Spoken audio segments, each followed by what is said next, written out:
યુધિષ્ઠિર આ પહેરવેલું વચન ઉથાપે છે. અરે ભગવાન, આમાં સ્નાન કરવાનું મને કહો છો? જરા શંકા થઈ. ભગવાન એને જોઈ રહ્યા છે, એના સામે એની મુદ્રા સામે, મુખ મુદ્રા સામે. ભગવાન આમાં એમ કરતા કરતા યુધિષ્ઠિર ઠંડા પડ્યા, જરાક અંદર ઉતર્યા. 2-5 મિનિટ નીકળી ગઈ. અંદરથી વિચાર વંટોળ જાગ્યું. અરે, મેં આ શું કર્યું? જિંદગીભર જ્યારથી ભગવાન મળેલા ત્યારથી એનું વચન કદી ઉથાપ્યું નહીં, શંકા નહીં કરી. ને આજે પહેરવેલી મને શંકા આવી, મેં વચન ઉથાપ્યું, મારી ભૂલ. જરાક અંદરથી પાછા વળી સહેજ હસી ઉઠીને હાથ જોડ્યો કે પ્રભુ, નાઈ લવામાં ના, એ સમય ગયો, હવે સમય નથી. અરે ભગવાન, હું કેવો મૂર્ખો! જિંદગીભર તમારા વચને જીવ્યા અને ખરું ટાણું આવ્યું ત્યારે હું વચન ચૂકી ગયો, મનમાં સંશય જાગ્યો. મારાથી આવી ધરખમ ભયંકર ભૂલ થઈ, જે ભૂલ માફ ન થાય એમ જરા રુદનના ભાવથી યુધિષ્ઠિર કહે છે. ત્યારે ભગવાન એને ખભા ઉપર હાથ મૂકીને કહે છે, નહીં નહીં નહીં ધર્મરાજ, કોઈ ચિંતા ન કરો, કંઈ ગયું નથી. પણ હવે તમારા જમણા પગનો અંગૂઠો એ પાણી મારો. હા, ભલે ભલે ભલે ભલે ભલે. જાગી ગયા. ભગવાન, કોઈ સદગુરુ મળે ત્યારે આપણે લગભગ મૂર્છામાં હોઈએ છીએ. કોઈ વચન આપે, આશીર્વાદ આપે ત્યારે આપણી મૂર્છાને કારણે એ વચન ઉતરતું નથી, કોરા કટ પથરા જેવા રહી છે. ત્યારે જે જાગતા હોઈએ, યુધિષ્ઠિર પહેલાં કોરા કટતા પથરા જેવા, જ્યારે નાહવાનું કહ્યું ત્યારે પછી જાગ્યા. જેવા જાગ્યા, ભગવાનના વચનનો સાંગો પંખ સ્વીકાર કરી, જમણો પગ લાંબો કરી ઊંડમાં ડૂબાડ્યો, અંગૂઠો ડૂબ્યો અને પછી પાછો ખેંચે તો એના એ અંગૂઠાને વળગીને અસંખ્ય એક પછી એક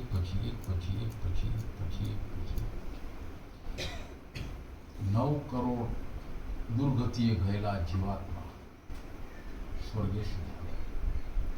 એક પુણ્યાત્મા, સત્યવાદી જીવન જીવનાર, ગમે એવા કપરા સંજોગોમાં પણ સત્યને ન છોડનાર વ્યક્તિનું તપ શું હોય છે એનો દાખલો આ ત્રીજો યુધિષ્ઠિર.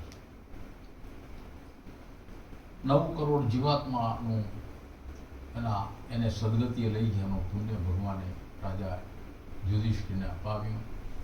રાજા યુધિષ્ઠિર ધન્ય ધન્ય બની ગયા. ઓ પ્રભુ, તમારી આટલી બધી કૃપા! આહા, હું કેવો નાચી જીવ મનુષ્ય છું ને, ખરા ટાણે ચૂકી ગયો, છતાંય તમે મને ઉભારી લીધું, તોય તમે મને જગાડ્યો. ભગવાન, ગુરુ તો સદા કૃપાળુ હોય છે. એનો શિષ્ય એકવાર ભૂલે, રાહ જોઈ ક્યારે જાગ્યો, વાટ જોઈને બેઠા હોય, જાગ્યો, હા આવી જા બેઠા. આવા ધર્મરાજ ભગવાનની આજ્ઞાથી એનો દેહ છૂટી ગયો, નૂરાની કાયા પ્રાપ્ત થઈ, સ્વર્ગે સિધાવ્યા. યશવંતા ગીતો એના માટે ગવાય. તમને જિજ્ઞાસા હોય તો ગુજરાતી મહાભારત એનો સ્વર્ગારોહિણી 18મું પર્વ, સ્વર્ગ આરોહિણી, પાંડવોએ સ્વર્ગનું આરોહણ કર્યું એ જે ગીત છે એ છેલ્લું પર્વ, 18 પર્વમાં છેલ્લું સ્વર્ગ આરોહિણી. વાંચ્યું, એમાં બધી વિગતો છે. ધર્મરાજ યુધિષ્ઠિર આ યુગ શરૂ થાય એ પહેલાનો સાચો ધર્માત્મા હતો. એક દાખલો મૂકી ગયા કળિયુગના માણસોને માટે. એ કળિયુગમાં સત્યવ્રત એ તપ ગણાશે. જે કોઈ વ્યક્તિ બીજું કદાચ ન કરી શકે પણ બરાબર મન, વચન અને કર્મ ત્રણેયથી સત્યને માર્ગે ચાલશે, એ એની તપશ્ચર્યા ગણાશે. અને માત્ર એટલા વ્રતના ઉપર ચાલવાથી જ એના જીવનનો ઉદ્ધાર થઈ જશે, એને જ્ઞાન પ્રાપ્ત થશે. આવું વચન આ કળિયુગને માટે લખાયેલું છે. બીજા યુગોમાં જેમ હતું તેમ આ યુગના કાયદા થોડાક અલગ છે. શાસ્ત્રના અર્થ કરનારા જ્ઞાની પુરુષોએ જગતને આ બહુ જણાવ્યું નથી. દરેક યુગની તાસીર અલગ અલગ હતી, બહુ નથી જણાવ્યું. તેથી માણસો ઘણા પરેશાન છે. આપણે અત્યારે પરેશાન છીએ. યુગના પ્રભાવથી કોઈ બચી શકતું નથી. જેમ જેમ સમય જાય છે તેમ તેમ સત્ય ડટાતું જાય છે, અસત્ય ઉછળતું જાય છે, અસત્યનો વિજય થતો જાય છે, સાચા ખોટા હોય એમ જણાય છે.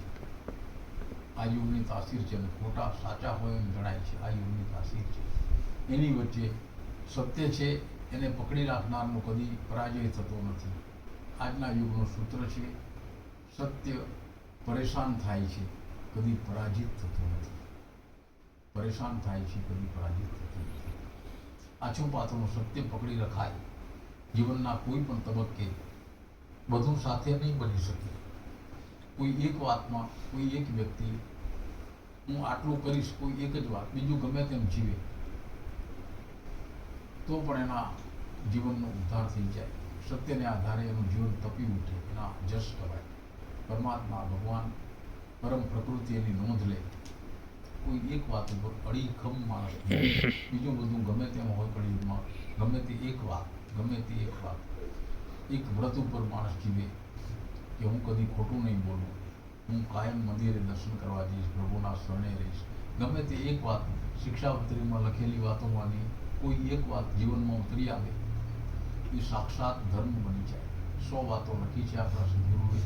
એમ માનો કે જીવનનો ધર્મ નકશો છે શિક્ષાપત્રી.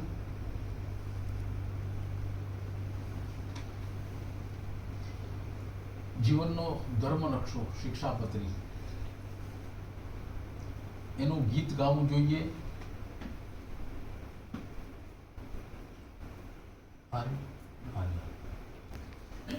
શિક્ષાપત્રી એનું ગીત ગાવું જોઈએ, ગણગણવું જોઈએ, અને જે પંક્તિ એમાંથી પસંદ પડે એ જીવનનો ધ્રુવ તારો બની જાય.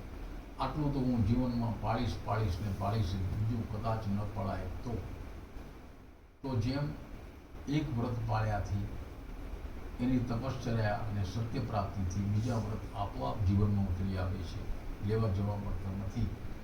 તે રીતે જીવનમાં ધીરે ધીરે આખી શિક્ષાપત્રીની વાતો ઉતરી આવે. અને જ્યાં 100 વાતો પૂરી થઈ તો આપણા સદગુરુ કહે છે કે જેના જીવનમાં 100 વાતો પ્રગટ થઈ, એ વ્યક્તિ બ્રહ્મજ્ઞાની થઈ ગયા. થયા બ્રહ્માજી બ્રહ્મને મળ્યા છે ને, આવાગમનના ફેરા ટળ્યા. આવું આપણા સદગુરુનું વચન છે. જેને જ્ઞાન પ્રાપ્ત થયું એને પછી જીવન મરણના ફેરામાંથી છૂટી જાય. તો શિક્ષાપત્ર જેવું અમૂલ્ય શાસ્ત્ર આપણી પાસે છે. આપણે એવું એક સીમિત જીવન લઈને જન્મ્યા છીએ. એમાં ઘણા બધા કામ કરવાના છે. જરા ફુરસદનો સમય ઓછો છે. તેથી આવી કોઈ એકાધિક વાતને, શિક્ષાપત્રી છે, અમૃતવાણી છે, ચિંતામણી છે, બીજું કંઈક છે, એમાંથી કોઈ એક શાસ્ત્રની કોઈ એક પંક્તિ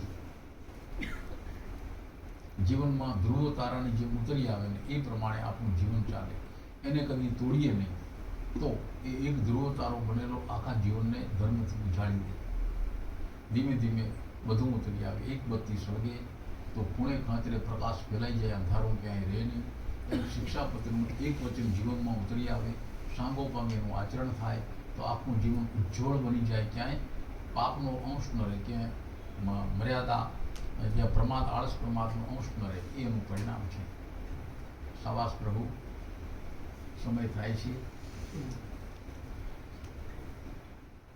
જે વાતો આપણે 9-10 દિવસ સુધી કરી, મારી સ્મૃતિમાં જે કંઈ રહ્યું હોય, પણ એક વસ્તુ બધાની સાથે સમાન જણાય છે કે સહેજ સાજ કોઈક રીતે સંસારથી દુણાઈને આવેલા મન હતા.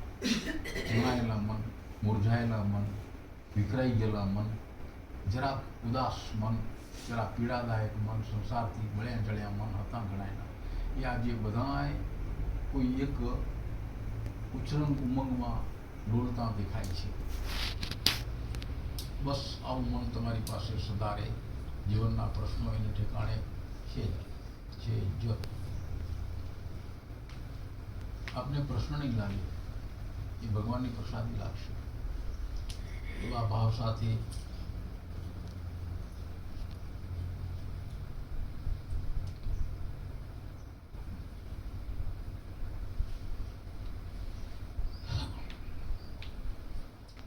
આપણા સદગુરુના ચરણે એક હૃદયની પ્રાર્થના મૂકી મારા તરફથી હું મારી વાણીને વિરામ આપીશ. એ સદગુરુ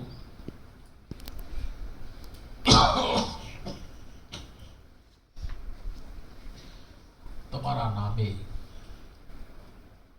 તમારો પ્રકાશ જોઈને તમે પ્રેરેલી ભક્તિના માર્ગે ખેંચાઈને અહીંયા આવેલા અમે જીવાત્મા અમને એવું બળ બુદ્ધિ અને અંદરનું જાગરણ પ્રાપ્ત થાય કે અમે અમારા પ્રત્યક્ષ જીવનને જોઈ શકીએ અને જીવનનો સાચો માર્ગ અમને પ્રાપ્ત થાય, ધ્યાન પ્રાપ્ત થાય, સાચો સમય પ્રાપ્ત થાય. સદા સર્વદા પ્રભુ અમારી સાથે રહેજો. સૂક્ષ્મ સ્વરૂપે અમને સદા અનુભવ થયા કરે અમારો સદગુરુ પરમાત્મા મારી સાથે છે, સાથે છે, સાથે છે.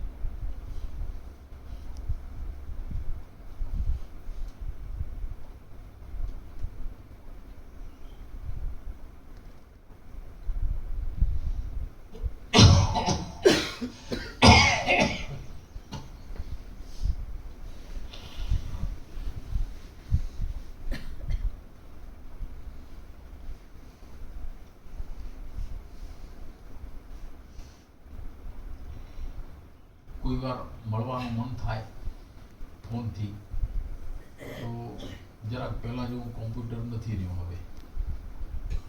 તો ફોન કરો તો પહેલું નામ દેજો, હું ફલાણા કે ફલાણી બોલું. કારણ કે નામ યાદ ન રહે તો વિસ્મૃતિમાં જતું રહે, ભૂલાઈએ જાય. ખુશાલી, કોણ બેટા ખુશાલી? જરાક આસપાસનો સંદર્ભ આપજો, યાદ આવી જાય. તમને એમ ન લાગે અમને ઓળખતા નથી. ના ના, ભગવાન એવું નથી, પ્રભુ મારા. પહેલા જેવું કોમ્પ્યુટર નથી હવે મગજ. ધીરે ધીરે ધીરે ધીરે ઝાપનું થતું જાય છે. કેટલા દી હાલશે એની કોઈ ખબર નથી. બોલીએ સદગુરુ ભગવાન કી જય. अपने अपने गुरु महाराज की जय. हरिओम.